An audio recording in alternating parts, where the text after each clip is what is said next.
नमस्कार, स्वागत है आपका अब देश बोलेगा में। मैं हूं इमरान खान और ये प्रोग्राम आपका प्रोग्राम है। आप इस प्रोग्राम में हमारे साथ जुड़ सकते हैं। हमारे नंबर आप देख सकते हैं टेलीविजन स्क्रीन पर तुरंत फ्लैश किए जाने शुरू हो गए हैं।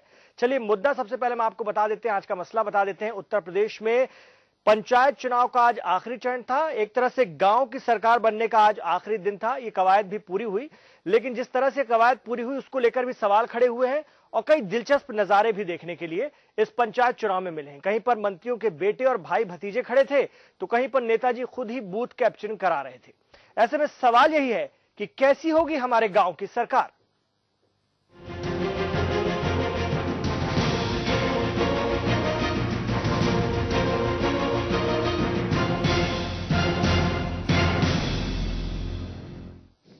तो उत्तर प्रदेश में पंचायत का चुनाव खत्म हो गया है। चौथे चरण में भी छुटपुट घटनाओं के बीच ये पूरा चुनाव खत्म हुआ। पंचायत चुनाव में इस बार समाजवादी पार्टी के कई मंत्रियों के रिश्तेदार और बेटे भी चुनाव मैदान में हैं। हालांकि बीजेपी पर भी लागू होता है, लेकिन हम सत्ता पक्ष की बात, क्योंकि सत्ता पक्ष होता है उसकी बात ज्यादा की जाती है। अब देखने वाली बात यह होगी कि आखिर गांव की सरकार कैसी बनेगी और क्या कुछ हुआ। इस हमारी इस खास रिपोर्ट के जरिए देखिए। पहले यूपी में पंचायत चुनाव, 704 जिला पंचायत के साथ 18,522 क्षेत्र पंचायत सदस्यों की किस्मत दांव पर। कहीं मंत्री जी के बेटे तो कहीं मंत्री जी के परिवारजन हैं मैदान में। अंतिम चरण में भी कई जगह बूथ कैप्चरिंग, तो प्रत्याशी ही भिड़ गए मैदान में। गांव की कैसी होगी सरकार। यूपी में 4 चरण में हुए पंचायत चुनाव का समापन हो गया है। गुरुवार को पंचायत चुनाव के चौथे और आखिरी चरण के तहत कड़ी सुरक्षा के बीच राज्य के 191 विकास खंडों में मतदान हुआ। मतदान सुबह 7 बजे से शुरू हुआ, जो शाम 5 बजे तक चला।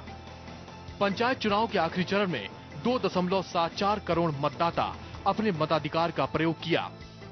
आखिरी दौर में 704 जिला पंचायत सदस्यों के लिए 11,699 उम्मीदवार और 18,522 क्षेत्र पंचायत सदस्यों के लिए 97,157 उम्मीदवार अपनी किस्मत आजमा रहे थे। राज्य निर्वाचन आयुक्त एस के अग्रवाल के मुताबिक पंचायत चुनाव के चौथे और अंतिम चरण में प्रदेश के 191 विकास खंडों में वोट डाले गए। पंचायत चुनाव के अंतिम चरण में शांतिपूर्वक मतदान कराने के लिए राज्य निर्वाचन आयोग ने सुरक्षा के पुख्ता इंतजाम किए थे। मतदान के दौरान वीडियोग्राफी भी कराई गई। राज्य निर्वाचन आयोग ने चुनाव के दौरान शांति व्यवस्था बनाए रखने के लिए भारी संख्या में पुलिस बल और सेक्टर मजिस्ट्रेटों की तैनाती की थी। इसके साथ ही मतपत्रों वाले स्ट्रांग रूम की 24 घंटे ड्यूटी कराए जाने के भी आदेश दिए गए थे।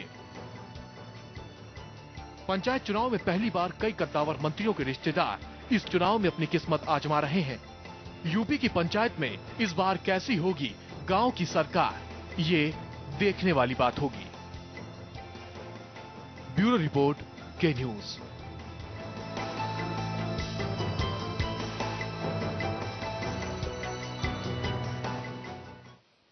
अगर हम सत्ता पक्ष की बात करें तो एक तरह से सरकार ने बैरोमीटर लगाया था कि देखते हैं कि इन चुनाव का नतीजा क्या आता है, क्योंकि प्रधानी के चुनाव 6 महीने बाद है। यह भी अपने आप में एक अजीब फैसला था और वो इसलिए, विपक्ष भी कहता रहा कि वो इसलिए कि सरकार देख लेना चाहती कि क्या स्थिति है, उसके बाद प्रधानी के चुनाव कराया जाए, क्योंकि नुकसान होने का अंदेशा था। ये तो नतीजे बताएंगे कि कितना नुकसान किसको होता है, लेकिन कहीं ना कहीं ये एक टेस्ट था जो सरकार को। और आज ही के दिन इधर चुनाव पूरे हुए हैं पंचायत के और आज ही सर्जरी कर दी गई है खासी कैबिनेट की, बदलाव हुए और चुनाव के जब नतीजे आएंगे तो उसके बाद भी बदलाव होंगे, ऐसा लग रहा है। तो आपको थोड़ा सा बताते हैं, कानपुर की अगर हम बात करें तो यहां पर भी आज चौथे चरण का मतदान सुबह से शुरू हो गया था।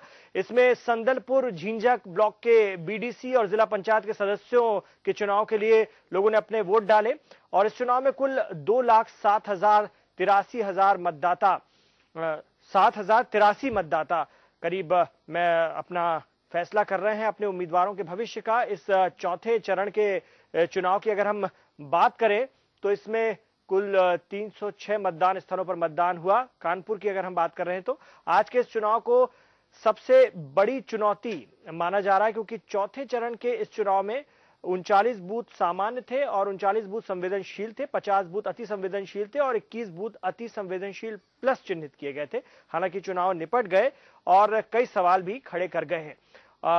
सुरक्षा व्यवस्था भी काफी मुस्तैद रही, शांतिपूर्ण ढंग से चुनाव हुए, लेकिन जो दिन भर हम आपको खबरें दिखाते रहे उसमें खूब शिकायतें मिली। अभी मेरी सहयोगी आपको थोड़ी देर पहले बता रही थी कि किस तरह से एक प्रत्याशी इधर नाश्ता करा रही थी बूथ के अधिकारियों को, कर्मचारियों को, और उधर फर्जी वोटिंग चल रही थी। तो ऐसे आरोप भी कई जगह से आए हैं दिन भर। और बड़ा चुनाव था, बड़े लेवल पर था, गांव का चुनाव था, अंदर के लेवल पर था, तो ऐसी बहुत सारी स्थितियां बनती हैं। लेकिन ये चौथा चरण भी पूरा हो गया। नतीजे इसके किस तरह से होंगे ये बहुत अहम होगा, सत्ता पक्ष के लिए भी और बाकी सियासी दलों के लिए भी। 2017 की एक मोटी मोटी जो स्थिति है वो काफी हद तक इससे स्पष्ट हो जाएगी कि क्या मूड है। दूसरी बात यह है, जो आरोप लगते रहे, चाहे वो कोई भी दल हो, सत्ता पक्ष की हम ज्यादा बात करेंगे क्योंकि विपक्ष के साथ भी यही हुआ कि जो बड़े नेता थे या सत्ता पक्ष के जो विधायक थे, विपक्ष के भी जो विधायक हैं, सत्ता पक्ष के जो मंत्री हैं, उन्होंने जबरदस्त तरीके से अपने रिश्तेदारों को टिकट बांटी, बंटवाई और सीधा हस्तक्षेप विधायकों का रहा टिकट दिलवाने में। हालांकि सिंबल नहीं थे पार्टियों के, सीधे पार्टियां नहीं थे, लेकिन यह साफ था कि यह पार्टी का व्यक्ति है।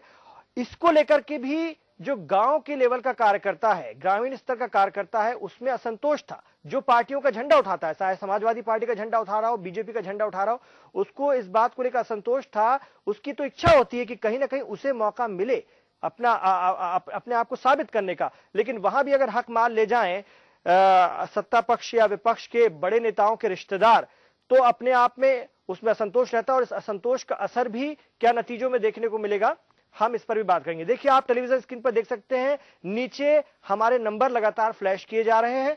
यह प्रोग्राम है देश बोलेगा, आपकी बात हम जरूर इसमें शामिल करना चाहते हैं। और वो बात यह भी हो सकती है कि आपके इलाके में, आपके बूथ में क्या गड़बड़ी हुई आज, वो आप हमें जरूर बताइए। कहीं आपको लगा कि सही हुआ तो वो भी हमें बताइए, कहीं आपको लगा कि गड़बड़ी हुई है वो भी हमें बताइए, नाइंसाफी हुई है वो भी हमें बताइए, सत्ता का दुरुपयोग हुआ है वो भी हमें बताइए। फोन कीजिए, आप हमसे जुड़ेंगे तो बहुत अच्छा लगेगा हमें। आपकी बात पूरे प्रदेश तक पहुंचेगी, जिम्मेदारों तक पहुंचेगी, क्योंकि बात से ही बात बनती है। तो ये प्रोग्राम है आपका, तो आइए हम इसमें आपको भी जोड़ते हैं।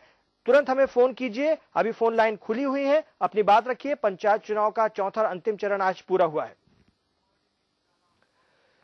बात अगर हम जालौन की करें तो जालौन में आखिरी चरण के लिए 391 मतदाता स्थलों पर आज मतदान हुआ और आखिरी चरण में 2 विकासखंड महोबा और कदौरा की जिला पंचायत की 6 और क्षेत्र पंचायत की 151 सीटों के लिए मतदान शुरू होते ही खूब तादाद में लोग सुबह से पहुंच रहे थे और इन दोनों विकासखंडों में 2,43,263 मतदाता अपने मताधिकार का प्रयोग कर रहे थे। अति संवेदनशील प्लस मतदान केंद्र भी यहां थे। खास नजर थी प्रशासन की कि कोई गड़बड़ी ना हो, इसके अलावा बाहरी लोग यहां पर मुदाखलत ना कर सकें और गड़बड़ी ना फैला सकें, इस पर भी बड़ी कड़ी नजर रही। तो हिफाजती इंतजाम तो सख्त थे लेकिन गड़बड़ियां भी खूब रही। उन्नाव की बात कर ले, उन्नाव में भी सुबह से बड़ा जोश था लोगों में और पहुंचे लोग, और ये हाल प्रदेश के गांव-गांव में दिखा। चौथे चरण में सिकंदरपुर कर्ण, उन्नाव की हम बात कर रहे हैं, सिकंदरपुर, सरोसी, बीघापुर, सुमेरपुर ब्लॉक में यहां पर खूब मतदान चल रहा था और 360 बीडीसी, 15 जिला पंचायत सदस्य के पदों के लिए यहां पर मतदान हुआ और अच्छा मतदान हुआ। सुबह से ही लोगों में जोश था, दिन भर वो जोश बरकरार रहा और ये चुनाव भी बताते हैं कि किस तरह से किसके पक्ष में माहौल बन रहा है, क्योंकि मतदाता का, वोटर का वोट यहां पर उसका जोश बता देता है कि हवा किसके पक्ष में है। बिना सिंबल के ये चुनाव लड़ा जाता है, इसलिए बड़ा अहम भी होता है। हालांकि पार्टियां इसमें सपोर्ट करती हैं और सब पार्टियों के कैंडिडेट ही रहते हैं, लेकिन अपने आप में अहम यह होता है कि किसके पक्ष में हवा बनेगी आगे, वो साफ हो जाता है काफी हद तक के। एक अहम बात और रही कि आज ये पूरा हुआ चरण चौथा और इधर मंत्रिमंडल में भी फेरबदल हो गया, उस पर भी हम आज रात 8 बजे बात करेंगे। तो कहीं ना कहीं अखिलेश यादव मेहनत तो कर रहे हैं मुख्यमंत्री, और वो चीजों को जान रहे हैं, समझ रहे हैं, कहां नुकसान हो रहा है वो ये भी समझ रहे हैं, कहां टाइट किया जाना है वो भी ये भी देख रहे हैं। इसलिए उन्होंने आज ये कवायद कर दी, और हो सकता है कि आगे भी, यानी इन चुनाव के नतीजे आने के बाद भी ये कवायद जारी रहे। आप देख सकते हैं, हम अपने टेलीविजन स्क्रीन पर 6 तस्वीर आपको दिखा रहे हैं। कानपुर देहात में, जालौन में, फैजाबाद में, इधर बांदा में, फर्रुखाबाद में, उन्नाव में खासी वोटिंग हुई, अच्छी वोटिंग हुई, और लोगों ने अपने मताधिकार का जमकर प्रयोग किया। लोकतंत्र की जड़ें अगर गांव तक मजबूत हैं तो ये मानिए कि लोकतंत्र सार्थक है, मजबूत है और जमा हुआ है जड़ से। और ये देखने के लिए भी मिला। उत्तर प्रदेश बड़ा प्रदेश है, यहाँ पे ज्यादा दिक्कतें भी होती हैं इस तरह के चुनाव कराने में, लेकिन चुनाव कराए गए। और कुछ गड़बड़ियों की अगर हम बात करें, उनको अगर छोड़ दें तो ठीक ठाक रहा, पर वो गड़बड़ियों को हम नजरअंदाज नहीं कर सकते, उस पर हम बात जरूर करेंगे। आप भी हमारे साथ जुड़िए और अपनी बात बताइए हम ग्रामीण दर्शकों से भी अपने कहेंगे, हमें जो देख रहे हैं आज, कि वो अपनी राय, अपनी बात हमारे साथ जरूर रखें। हमारे फोन नंबर देखिए आप, नीचे लाल कलर की स्ट्रिप में लगातार दिखाई दे रहे हैं। ये प्रोग्राम भी है देश बोलेगा, यानी आपकी बात हम तक पहुंचे और हमारे जरिए आपकी बात पूरे शासन प्रशासन तक पहुंचे। देखिए आप देख सकते हैं, ये नंबर आप जरूर हमें फोन कीजिए इन नंबरों पर और अपनी बात रखिए। फतेहपुर की हम बात करें तो चौथे चरण का मतदान भी यहां पर बड़े कड़ी सुरक्षा के बीच हुआ पूरा। मौसम थोड़ा खराब रहा, लेकिन लोगों का जोश कम नहीं हुआ, और आप लंबी लंबी कतारें देख सकते हैं। ये साबित कर रही है लोग लगे रहे, मौसम की बेरुखी के बावजूद लगे रहे। बारिश सी हो रही थी, ठंडक भी बढ़ गई है। चौथे चरण में जिले के 3 विकास खंडों एराया, विजयपुर, धाता में खूब मतदान हुआ, और हमारे संवाददाता ने मतदाताओं से भी बात की, वहां का जायजा भी लिया। आइए आपको दिखाते हैं। इस समय हम विजयपुर विकासखंड के खास गांव की पोलिंग स्टेशन पर है। आइए हम कुछ लोगों से बात करते हैं। इसके पहले जो भी प्रत्याशी आए वो वोट के समय आते हैं और 5 साल फिर नहीं आ पाते हैं। तो हम लोगों का खास करके जितने भी नवयुवक और यहाँ वोटर खड़े हैं, सबका मुद्दा यही कि जो भी प्रत्याशी आवे वो शिक्षित हो और संघर्षशील हो, और 5 साल बराबर हम लोगों से कंधा कंधा मिला के हमारे गांव का विकास, जैसे सड़क है, बिजली है, नाली है, खरिंजा है, गांव में जल भराव की विशेष समस्या है। नहर में अभी आप लोग आए होंगे, नहर का पुल टूटा हुआ है, वहाँ यातायात की भी दिक्कत हो रही है। कुछ मोहल्लों में बिजली नहीं है। इस तरह से विकास के कार्य करते रहें और बीच बीच मिलते रहें। इलेक्शन के बाद वो लोग भूल जाते हैं, ऐसा प्रत्याशी न हो। सड़क है, नाली खरिंजा है, ये सब काम के लिए कर रहे हैं मतदान, और उसी आदमी को करेंगे तो ईमानदार होगा, संघर्षशील होगा, तो हम लोगों से मिलता जुलता रहेगा। जो हमारे यहाँ कर दिया है और करने की उम्मीद है, उसी को हम मतदान करेंगे, और जो है अच्छे विकास जो करेगा। हमारे घर में, हमारे गांव में रोड अच्छी होना चाहिए, और नाली अच्छी बनना चाहिए, बिजली, स्कूल बच्चों को पढ़ने लिखने के। तो लोगों को बहुत उम्मीदें हैं इस चुनाव से, और अपने अपने गांव के विकास के लिए सभी सजग दिख रहे हैं, इसलिए बड़ी तादाद में आए भी। रामपुर से हमारे एक साथी चिंटू, एक दर्शक हमारे साथ जुड़ गए, जो खुद जिला पंचायत का चुनाव भी लड़ रहे हैं, वो प्रत्याशी भी हैं। उनसे बात करते हैं। जी, रामपुर में क्या क्या कुछ रहा, आपसे भी जानना चाहेंगे, और क्या आपने महसूस किया, लोगों का समर्थन, उत्साह मिला आज? नहीं, समर्थन तो जबरदस्त मिला, और सरकार ने वोटिंग करी, मगर सत्ता पक्ष के लोगों ने बहुत दबाव बनाया, प्रशासन ने बहुत दबाव बनाया जी, कि कम से कम जहाँ जो है लोगों को परेशान काफी पुलिस ने किया, वोटों को रोकने की काफी प्रयास करा गया, दबाव दिया गया जी। और अभी जो है मतगणना पे भी इन लोगों की प्लानिंग है, कुछ ना कुछ धांधलेबाजी की जाए। जैसे आज भी इनके विरोध में कहीं वोट पड़ रहा था, तो इन्होंने वहां जाके प्रशासन ने काफी जो है परेशान किया वोटरों को। बिल्कुल। आप लोगों ने चुनाव आयोग में इस संबंध में कुछ शिकायत वगैरह की? शिकायत तो वोटिंग की, तो शिकायत तो जब की जाती है, इतना मौका मिलता, अब शिकायत की जाएगी। जी नहीं चिंटू जी, आज का जमाना हाईटेक है, लोगों के पास मोबाइल रहते हैं, सबके पास वीडियो बनाने वाले मोबाइल रहते हैं, तो आजकल बहुत आसान हो गया है, वीडियोग्राफी तुरंत की जाए और शिकायत कर दी जाए ताकि एक सबूत रहे। नहीं, वो तो पूरी ताकत के साथ जो भी है, एकदम मौके पर अधिकारियों को सब जो है उसकी शिकायत की गई, बताया भी गया, मगर सत्ता पक्ष के लोगों के सामने प्रशासन सुनता कहाँ है, ये भी तो आप माने। जी जी, ये सत्ता पक्ष का दबाव तो हावी रहता ही है, ये आप सही कह रहे हैं, लेकिन आपके जो आरोप हैं, जो इल्जाम हैं, उसकी भी सुनवाई होनी चाहिए। लेकिन बहरहाल आपने क्या देखा, मतदाताओं में जोश था, मतदाताओं में उत्साह था? जबरदस्त जोश था और वो वोट दे रहे थे और वो जो इनके प्रत्याशी थे उनके विरोध में वोट कर रहे थे।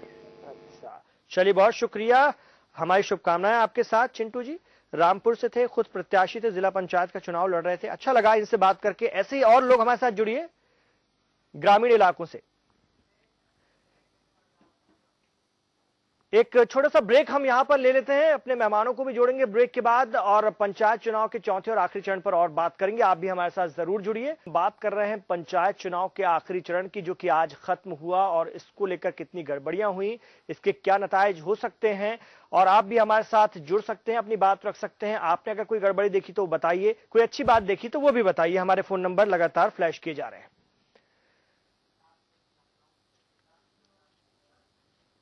बीजेपी के जिला कोषाध्यक्ष भुवनेन्द्र प्रताप सिंह जी हमारे साथ जुड़ गए हैं लखनऊ से, उनसे हम बात करेंगे। स्वागत है आपका के न्यूज पर। आपसे ये जानना चाहेंगे कि क्या कुछ खबरें अब आपके पास पहुंच रही हैं, कैसा आप मानते हैं आज का ये आखिरी दिन चुनाव का, और क्या उम्मीदें लगाकर बैठे हैं? चुनाव तो ये पूरा आज चुनाव पूरा हुआ है। हम जानते हैं कि चुनाव तो अच्छा प्रदेश में जो चुनाव थे, लेकिन हमारे अनुसार जो प्रदेश सरकार ने जो चुनाव एक कराया है, जो चुनाव कराया ये इस तरह से नहीं, इसमें प्रशासन शासन की जो व्यवस्था थी, इसमें जो पुलिस प्रशासन जो लगाया गया, इसमें हम चाहते हैं कि जैसे और चुनाव होते हैं उसमें उसी प्रकार की व्यवस्था जो अगर ग्रामीण क्षेत्र में भी की जाए तो ज्यादा अच्छा रहेगा।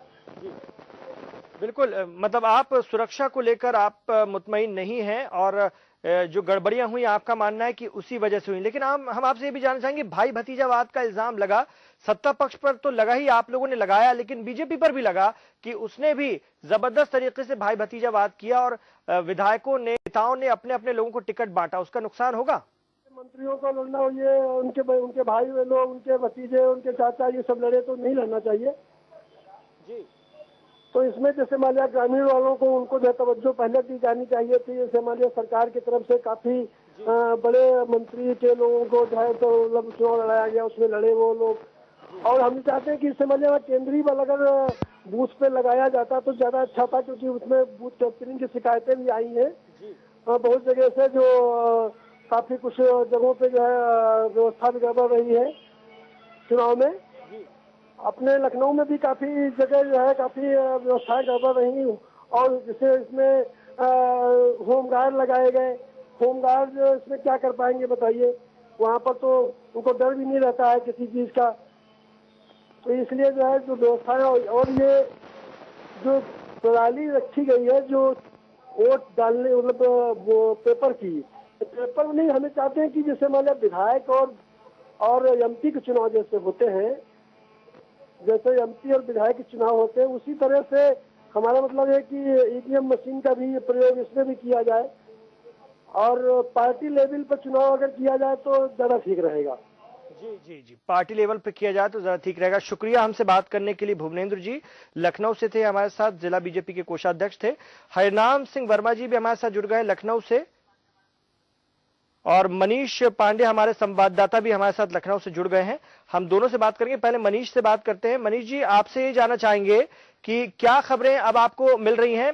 पूरा दिन भर चुनाव हुआ और चुनाव में गड़बड़ियां भी हुई हैं, कहीं जगह बेहतरी भी रही है, और जैसा कि बीजेपी के एक नेता इल्जाम भी लगा रहे थे कि केंद्रीय बल लगाया जाता तो बेहतर रहता, स्थानीय बल कहीं ना कहीं पक्षपात करता है। क्या खबरें आ रही हैं आपके पास क्षण कर दिन भर के बाद?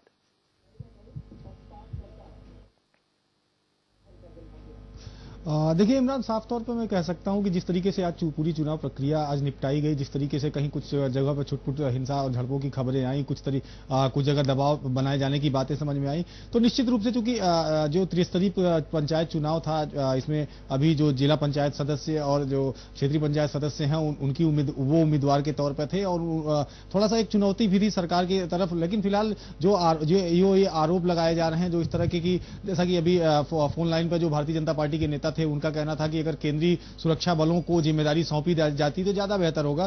तो कहीं ना कहीं एक ये बात भी निकल के सामने आई है। और चूंकि शुरू से जैसा कि अन्य चरणों में हमने पंचायत चुनाव के दौरान देखा है कि तमाम जो रसूखदार हैं, जवान दो राजनीतिक पार्टियों के लोग हैं, मंत्री विधायक नेताओं के तमाम करीबी इस चुनाव में थे, चुनावी समर में उतरे हुए थे। तो कहीं ना कहीं गलत नहीं कहा जाएगा, लेकिन हालांकि राज्य निर्वाचन आयोग ने आश्वस्त किया था कि कहीं भी किसी भी तरह की गड़बड़ी नहीं होने दी जाएगी। जो राज्य निर्वाचन आयोग सतीश अग्रवाल हैं, उन्होंने अभी कल ही वीडियो कॉन्फ्रेंसिंग के द्वारा उन्होंने सारे जो जिला जहां चुनाव होने थे, जहां बूथ बनाए गए थे, वहां का जायजा लिया और उन्होंने साफ तौर पर कहा था कि अगर कहीं भी इस तरह की कोई घटना आती है तो वहां के जिलाधिकारी और वहां के जो एसएसपी है उन पर कार्रवाई की जाएगी। तो कहीं ना कहीं एक कहा जा सकता है कि एक दबाव, बिल्कुल दबाव तो था शांतिपूर्ण ढंग से चुनाव निपटाने का। लेकिन फिलहाल अभी कोई ऐसी कोई अप्रिय घटना नहीं आई जो जिसे कहा जाए कि आयोग की शक्ति के बावजूद कुछ इस तरह की बूथ कैप्चरिंग या इस तरह की जो घटनाएं अन्य चरणों में देखने को मिली है। फिलहाल इस चरणों में अभी भी कहीं प्रदेश के किसी भी हिस्से से इस तरह की सूचना निकल के सामने नहीं आई है। जी इमरान, हमारे साथ हरिनाम सिंह जी भी हैं, जो कि स्थानीय निकाय चुनाव संघ के नेता हैं। उनसे हम बात करते हैं। स्वागत है आपका के न्यूज पर। आपसे जानना चाहेंगे कि जितने भी ये तमाम चरण हुए, आज आखिरी चरण था, आप इस चुनाव को, इन चरणों को किस तरह से देखते हैं और किस तरह से आप महसूस करते हैं इनमें और सुधार की जरूरत है या फिर सत्ता पक्ष इस तरह के चुनाव में ज्यादा हावी रहता है?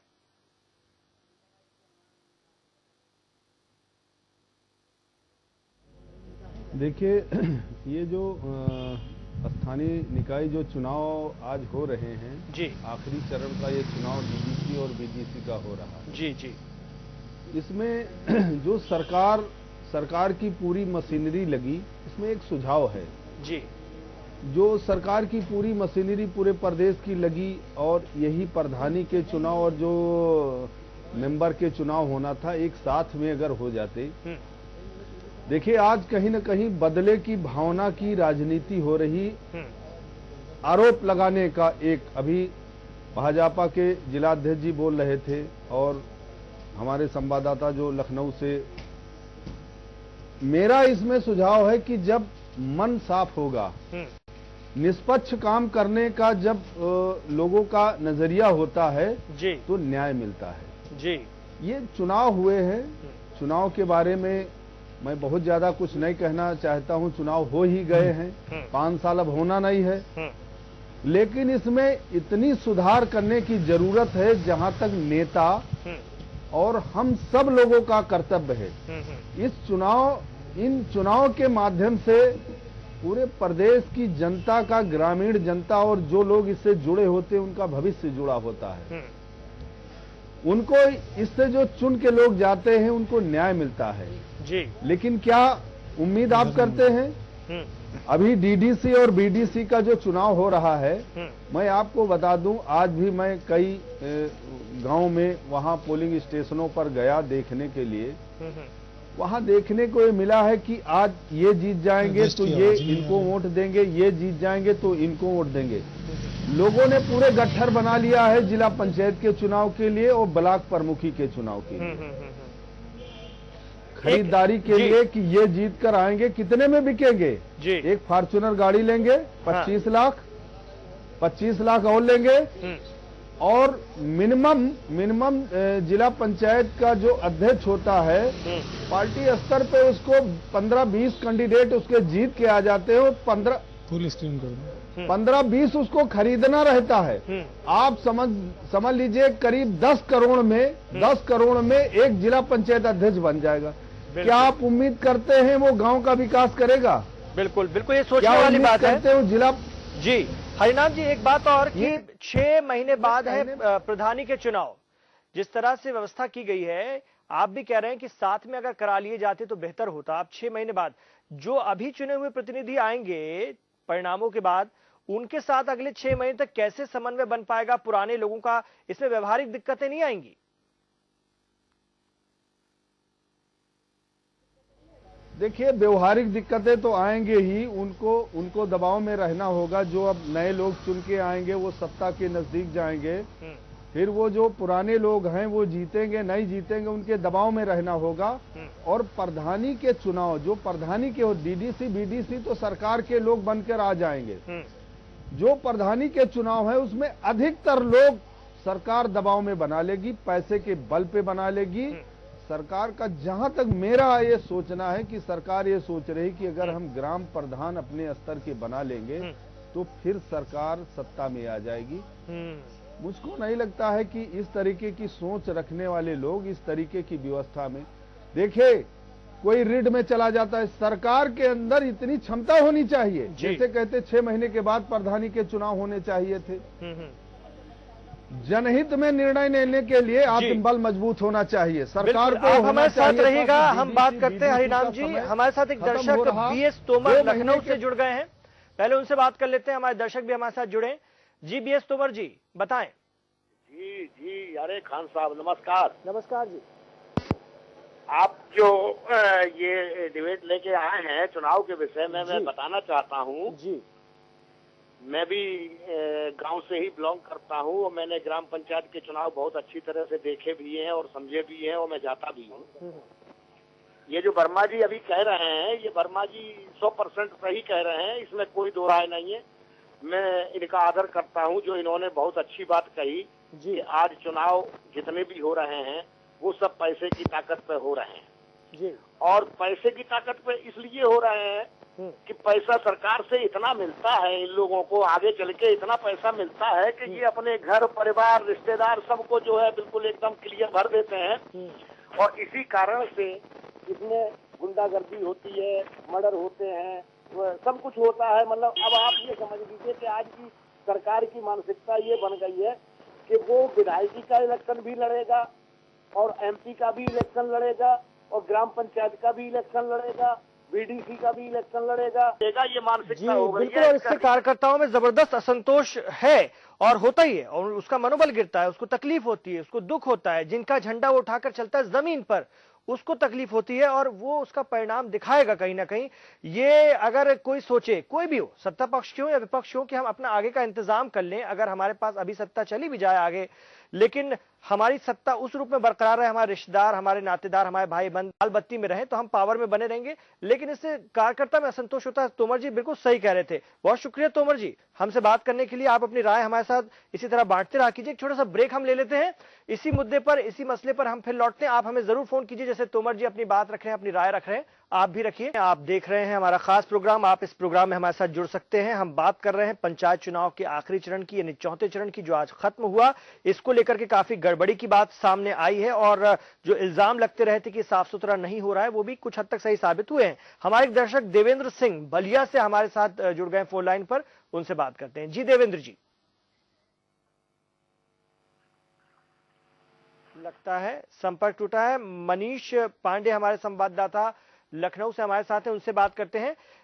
बीएसपी की अगर हम बात करें, हम कार्यकर्ताओं के संतोष की बात कर चुके हैं मनीष, बीएसपी की हम बात करें, बीजेपी की हम बात कर चुके हैं, समाजवादी पार्टी की बात कर ही रहे हैं, लेकिन बीएसपी जो अहम पार्टी है उत्तर प्रदेश में, वो सक्रिय नहीं रहती है ये पंचायत चुनाव में खास तौर से, लेकिन उसके काडर के लोग अंदर ही अंदर चुनाव लड़ते हैं।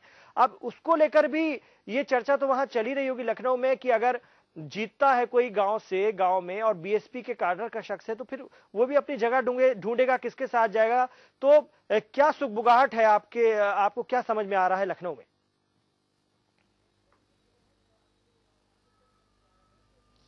देखिए इमरान, साफ तौर पे आपको बता दूं कि एक चीज, जहां आप बहुजन समाज पार्टी की बात करती हैं, बहुजन समाज पार्टी का एक अलग से ही सिद्धांत है, अलग ही तरीके से उस पार्टी में नीचे से ऊपर आने की एक प्रक्रिया ही बिल्कुल, उसका जो स्वरूप ही है बिल्कुल अलग है। और पार्टियों में होता क्या है कि लोगों को मौका दिया जाता है, लोग मौके पर जाते हैं, प्रदर्शन करते हैं, प्रदर्शन करने के बाद आते हैं, फिर उन्हें पदों से नवाजा दिया जाता है।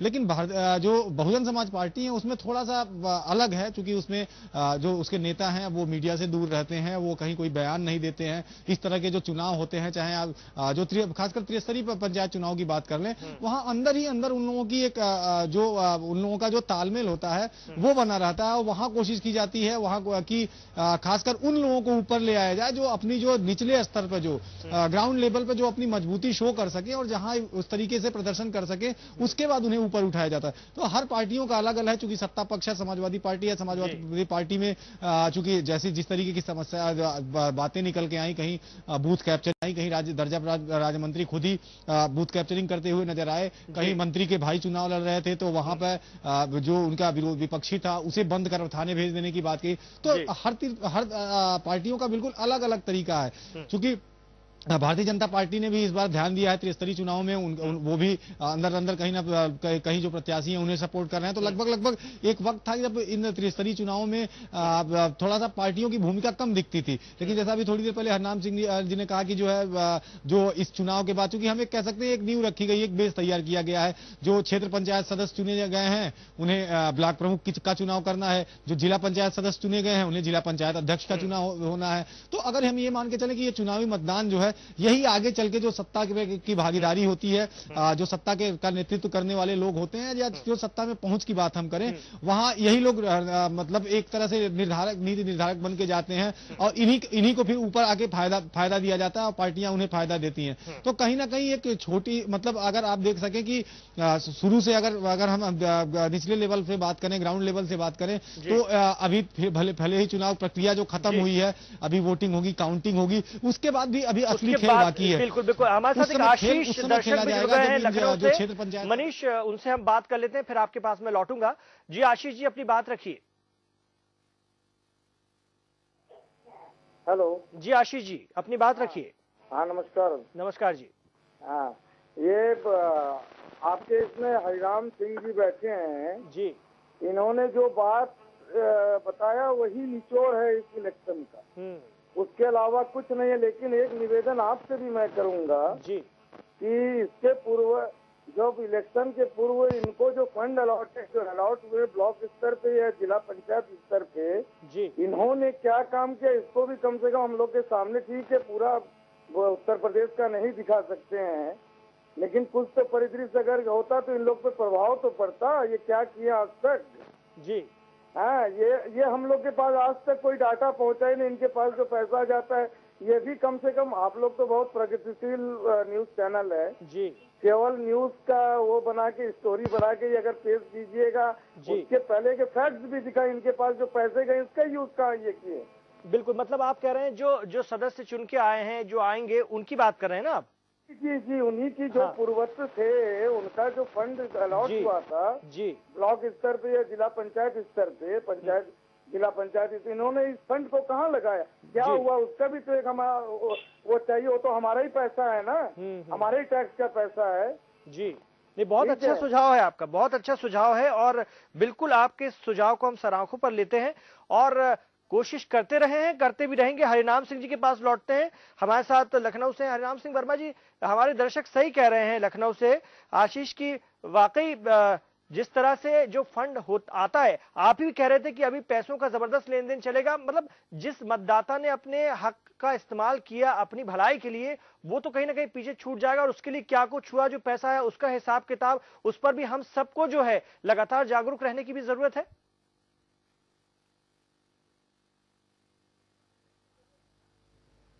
देखिए ऐसा है, मतदाता जो गांव का आदमी है, गांव के आदमी की समस्या एकदम भिन्न है। वो यहाँ गांव की समस्या सरकार तक ले जाने वाले जो लोग चुन के आते नहीं ले जाते ईमानदारी से। गांव की बहुत सारी परेशानियां नहीं हैं, मतदान लोगों ने किया है जी। मतदान का प्रतिशत पिछले लोकसभा चुनाव और विधानसभा के चुनाव में लोग ये कह रहे हैं, चैनलों पे, समाचार पत्रों पे ये लोग कहते हैं कि मतदान की वो जागरूकता बढ़ी है।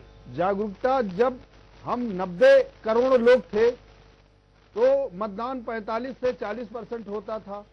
जब हम 125 करोड़ हो गए तो मतदान 60 से 65% होता है। तो जनसंख्या बढ़ी है, जागरूकता नहीं बढ़ी है। जनसंख्या के आधार पे वो ग्राफ बढ़ गया। कहीं न कहीं इन सारे विषयों को हकीकत में अगर जनता को न्याय देना है, जनता की भलाई के लिए अगर कोई काम करना है, अन्यथा मैं आपको बता दूं, हमें कोई गुरेज नहीं है। हम आपके चैनल के माध्यम से, सरकार अगर सुन रही है, मैं ये कहता हूं, जैसे लोग कहते हैं कि वर्तमान सरकार में 4 मुख्यमंत्री हैं।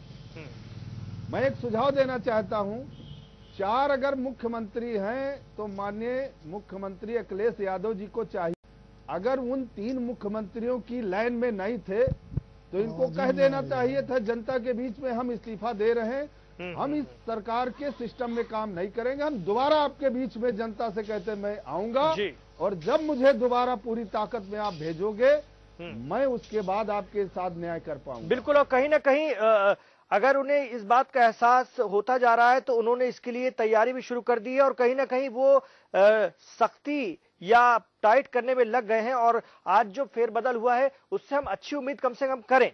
हमारे साथ बीएस तोमर जी फिर से जुड़ गए लखनऊ से, कोई बात हमारे साथ करना चाहते हैं, अपनी राय देना चाहते हैं, सलाह देना चाहते हैं, जरूर बताएं बीएस तोमर जी।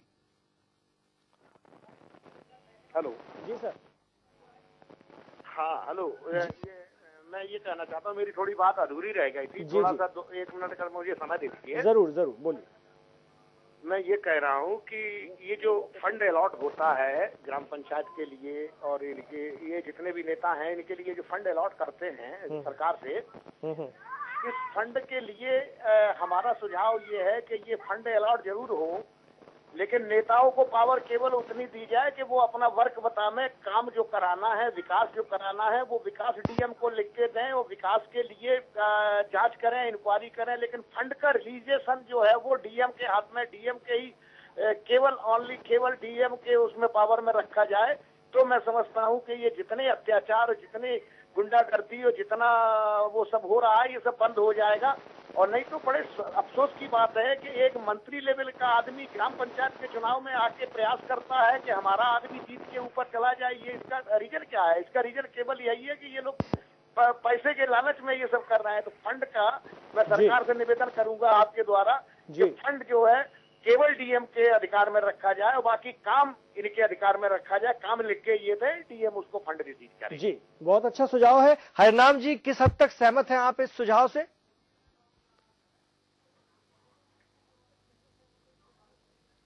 बहुत अच्छा तोमर साहब, आपका बहुत अच्छा सुझाव है।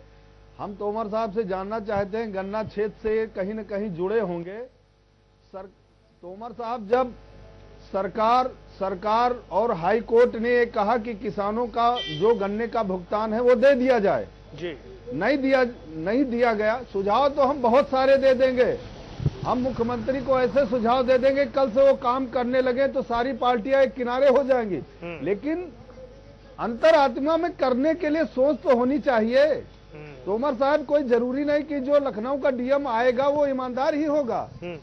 ये ऐसी व्यवस्था होनी चाहिए और सोच होनी चाहिए।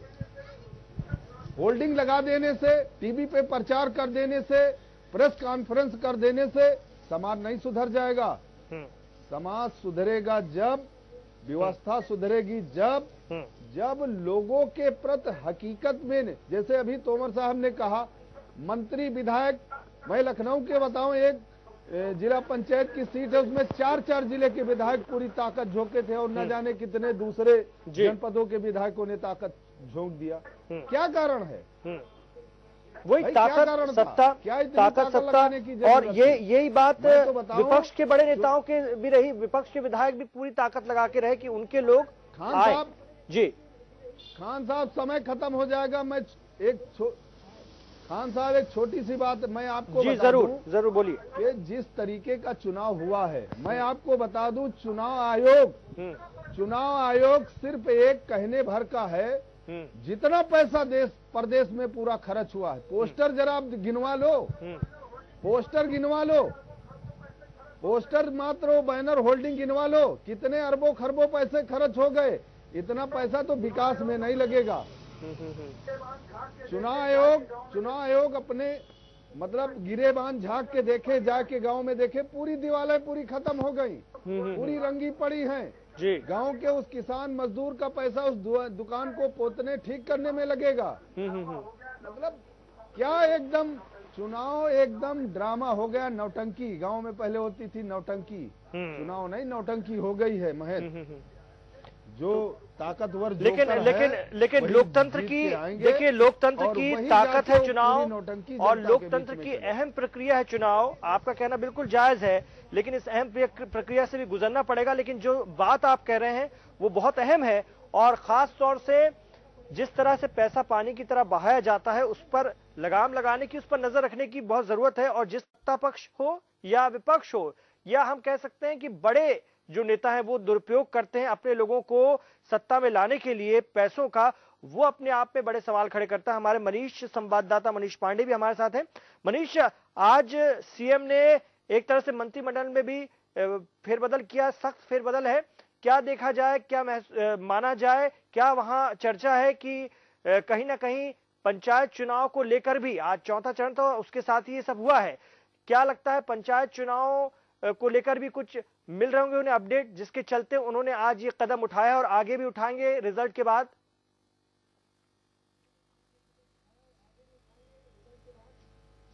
इमरान, देखिए जो आज का फेरबदल है उसको थोड़ा सा इससे अलग हटके जहां तक मुझे लगता है देखना चाहिए, क्योंकि उस पंचायत चुनावों की वजह से ये फेरबदल रुका हुआ था। कयास तो काफी दिनों से लगाए जा रहे थे, काफी महीनों से लगाए जा रहे थे, बातें तमाम काफी समय से निकल के आ रही थी कि जल्द ही मंत्रिमंडल में नए चेहरों को शामिल किया जाएगा, पुराने चेहरे हटाए जाएंगे। लेकिन फिलहाल पंचायत चुनाव के बस ये कहीं ना कहीं उत्तर प्रदेश सरकार के ऊपर भी एक जिम्मेदारी थी, कोशिश थी कि जो पंचायत चुनाव हैं, जो त्रिस्तरीय पंचायत चुनाव हैं, उनको तकरीबन आसानी से शांति से निपटाया जा सके, उसके बाद ये फैसला लिया जा सके। तो इसमें बहुत ज्यादा हम ये नहीं कहेंगे कि पंचायत चुनाव का प्रभाव पड़ा हुआ है, बल्कि हम ये जरूर कह सकते हैं कि इन पंचायत चुनाव की वजह से जो मंत्री अब तक अपने पद पर बने हुए थे, जो जिनके पास, जिन लोगों के पास, जिन मंत्रियों के पास उनके विभाग थे वो बने हुए थे, और शायद यही वजह है कि आज जैसे ही अंतिम चरण का जैसे समापन हुआ, समापन के साथ ही साथ जो है इसकी जो एक जमीन कह लें आप कल ही बननी शुरू हो गई थी। जैसा कि मुख्यमंत्री जाके जब राज्यपाल से मिले थे उस समय ही ये तय हो गया था कि अब शायद वो वक्त आ गया है जब उन तमाम चेहरों को हटाया जाए जो विवादित हो चुके हैं, उन तमाम चेहरों को हटाया जाए, जो मुख्यमंत्री हो सकता है कि जो मुख्यमंत्री के दरबार में जो ना आ सके। तो इस तरीके की चीजें थी।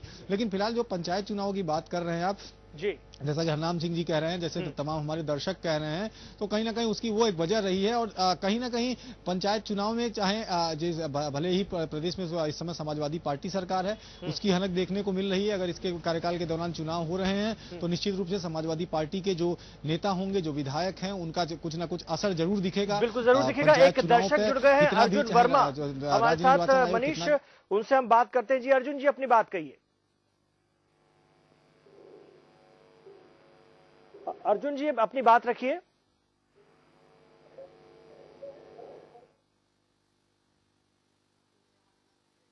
चलिए अर्जुन वर्मा जी से हम दोबारा संपर्क बनाने की कोशिश करते हैं, वो हमसे जुड़ना चाह रहे हैं। एक छोटा सा ब्रेक हम यहाँ ले लेते हैं, फिर लौटेंगे हरिनाम जी के पास, मनीष हमारे संवाददाता के पास, और हम आपसे फिर बार बार कहेंगे कि आप हमें जरूर फोन कीजिए, अपनी बात रखिए। कोई सुझाव अगर आप देना चाहते हैं, अपनी बात रखना चाहते हैं तो जरूर रखिए। बात कर रहे हैं पंचायत चुनाव की, जिनका आखिरी चरण आज था।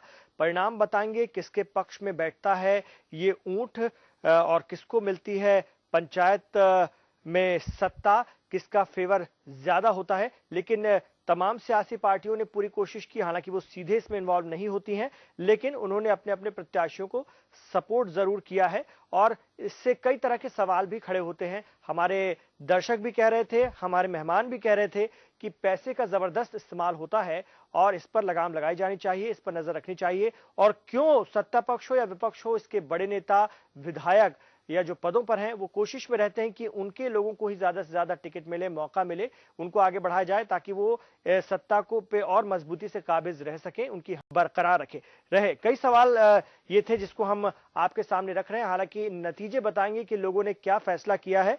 हरिनाम जी, लेकिन लोगों का जिस तरह से उत्साह देखने को मिला आज दिन भर, चौथे चरण में भी, इससे पहले भी लोग काफी तादाद में निकले। ग्रामीण अंचलों में इस तरह से जागरूकता का होना और तेजी से आना, बहुत सी उसकी वजह हो सकती है, लेकिन ये अच्छे संकेत हैं, एक अच्छी बात है।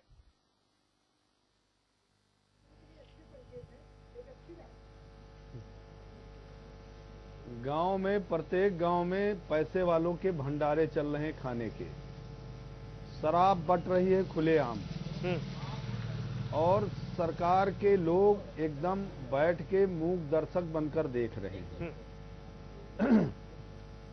एक एक क्षेत्र पंचायत के और जिला पंचायत के चुनाव में आपने दिखवाया नहीं, सर्वे नहीं कराया। मैं आपको बता दूं, एक जिला पंचायत जो ताकतवर लोग लड़ रहे हैं, कम से कम 20-20 भंडारे चल रहे हैं। एक भंडारे में कम से कम 50-50, 70-70 किलो पनीर रोज खपत होती है। मतलब 200 क्विंटल पनीर, आलू, पूड़ी, सब्जी ये बट रहा है। नहीं, ये जमीन की सच्चाई होगी, हम इससे इनकार नहीं करते, लेकिन हम ये जानना चाह रहे हैं आपसे कि सारे के सारे सभी लोग क्या सिर्फ इसी लालच में या इसी तरह की भावना के साथ आ रहे हैं? कहीं ना कहीं मैं ये जानना चाह रहा हूं कि संकेत कुछ पॉजिटिव भी हम इसे अच्छे संकेत के रूप में देख सकते हैं क्या, कि ग्रामीणों की सहभागिता और ज्यादा बढ़ रही है, जागरूकता बढ़ रही है? इसलिए मैं पूछना चाह रहा था आपसे। आपके आरोप सही होंगे? जागरूकता नहीं कहेंगे, मैं जमीनी तौर से जुड़ा हुआ व्यक्ति हूं, मैं आपको बता दूं, इसे जागरूकता नहीं कहते। अच्छा जी, ये जागरूकता नहीं है। इससे आप हकीकत को जानने के लिए आपको जमीन पे जाना पड़ेगा, और जब तक इसे जमीनी तौर पे सरकार और सरकार के चुने हुए लोग नहीं देखेंगे। मैंने पहले कहा कि देखो, सरकार या मीडिया अगर इसे चुनाव आयोग इसे मान रहा कि नहीं जागरूकता है, उनके होल्डिंग लगा देने से, प्रचार कर देने से गांव का ग्रामीण, ऐसा नहीं है। गांव में बहुत परेशानी है। एक गरीबे की भैंस बांधी जाती है हरनाम सिंह वर्मा की जमीन पे। हरनाम सिंह वर्मा उस गांव के मुअज्जिज आदमी है। 10 गरीब लोगों की हमारी जमीन में भैंस बांधी जाती है। वो पानी हमारे नल से पिलाते हैं, हमारे टेबल में भूखे प्यासे होते हैं, बीमार होते हैं, दवा का पैसा देते हैं। अब हरनाम सिंह वर्मा के पास 150 ऊंट हो गए। 150 ऊंट के लिए जिला पंचायत सदस्य जो ताकतवर लड़ रहा, हरनाम सिंह वर्मा ने आके 50,000 रुपए ले लिए और कह दिया, ढोंढे मंगरे फकीरे जाके तुमको मतदान करना है, चुनाव निशान ये है। ये हकीकत मैं बता रहा हूं। जी जी, ये बिल्कुल आप बड़ी हकीकत बता रहे हैं। हकीकत और ये है क्या? जी, और ये हकीकत सच्चाई होगी, इसमें हम बिल्कुल इससे इनकार नहीं कर सकते कि इसमें सच्चाई होगी। और हमारा मकसद भी यही था इस खास तौर से आज के इस प्रोग्राम का, कि इसके जरिए उन तमाम लोगों के कानों तक ये बात पहुंचे जो कि जानते हुए भी अनजान बनने की कोशिश कर रहे हैं या नहीं जान रहे हैं। वो ये जाने कि किस तरह से इस तरह के चुनाव में काम होता है और इस पर सख्ती की जरूरत है, कड़ी नजर की जरूरत है। वक्त की हमारे पास कमी है। हरनाम जी, आपने हमारे साथ बहुत अहम बातें की, बहुत जमीन से जुड़ी हुई बातें की जो आपने देखा है, और इसमें सच्चाई भी बहुत हद तक हो सकती है। बहुत बहुत शुक्रिया हमारे साथ जुड़ने के लिए। मनीष, आपका भी शुक्रिया लखनऊ से हमारे साथ जुड़ने के लिए। तो अब चौथा चरण पूरा हुआ, अंतिम चरण था गांव की सरकार के लिए फैसला कुछ ही दिनों में मतदाताओं का आ जाएगा। क्या कुछ वो फैसला देते हैं, ये देखने वाली बात होगी। सबका हमें इंतजार रहेगा। हमारे दर्शकों का भी बहुत बहुत शुक्रिया इस प्रोग्राम में जुड़ने के लिए। हमारी पूरी टीम को दीजिए इजाजत। नमस्कार।